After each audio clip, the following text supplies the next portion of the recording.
Okay, we're going to begin today by asking you a question. It's kind of a interesting one. I'd like you to see if you can figure out what these three things have in common. The first is the bark spider. Anybody creeped out by just seeing a spider on the screen?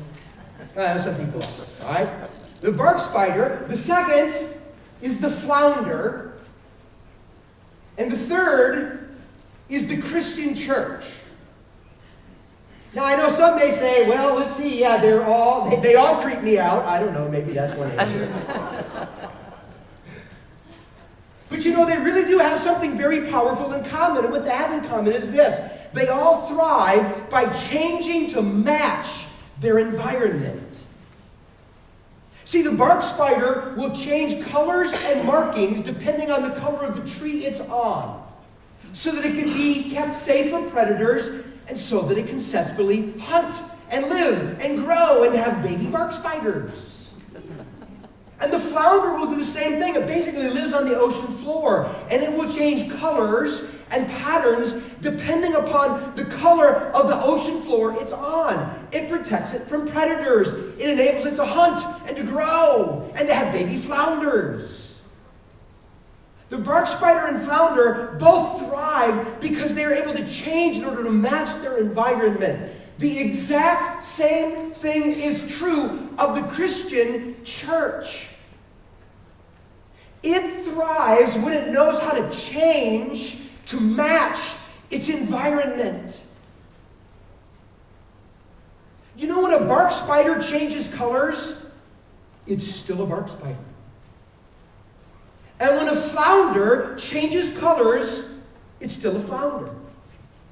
And when the Christian church changes to adapt to its environment, its surrounding culture, it's still the church. See, Jesus never changes. Hebrews 13 and verse 8 says, Jesus Christ, the same yesterday and today and forever. Jesus never changes. His church does. His church can. His church must. I want to suggest to you this morning that in order for the church to be faithful to God, in order for the church to be successful in its mission, it must change to adapt to its environment. This is critical. You know, we're kind of getting into the final stages of our archaeological expedition we've been taking on Sunday mornings here at Prairie Chapel. We've been taking the text of the sacred scriptures, and we've been attempting to excavate the original Jesus movement. We want to understand its spirit, its heart, its texture, its feel, its heartbeat. And we want to do so not simply so that we can illumine our past, but so that we can light the way to our future. Because church history has so clearly taught us that the easiest thing for us to do is to exchange the raw spirit of the Jesus movement for an institutional form of Christianity, to turn the revolution into a religion. And whenever we turn the practice of Christianity from a movement to an institution, from a revolution to a religion, then basically we lose our power, we lose our authenticity. We stop being what Jesus longs for us to be. And today's discovery in our archaeological dig is simply this. It's that the Jesus movement is continually changing to match its surrounding culture. Now, I know that when we hear that statement, there are certain questions that immediately pop into our minds. And the first question is this: what can change? Surely not everything. Don't some things have to be consistent, the same, and unchanging? And the answer to that is, well, yes. And at the risk of being maybe just a little bit overly simplistic, I think we can look at things this way. The church has, first of all, a mission.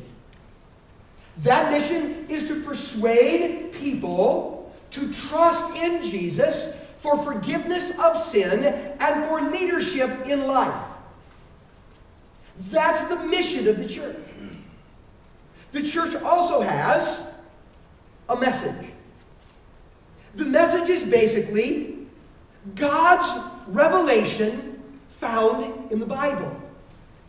And in particular, it's God's revelation as to how to get reconnected to Him and how to live the kind of life appropriate for anybody reconnected to God. In other words, to live a fully human life. The church also has methods. Methods are the way we go about accomplishing our mission and proclaiming our message. The church has a mission, the church has a message, and the church uses methods. Now, here's the reality. The mission can never change.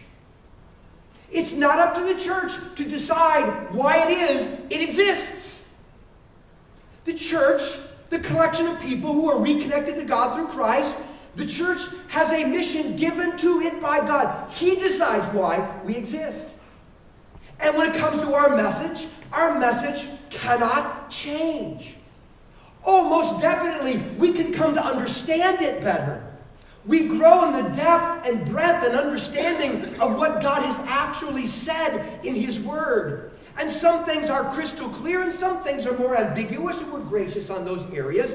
But in essence, the message of the church can never change. But methods must change.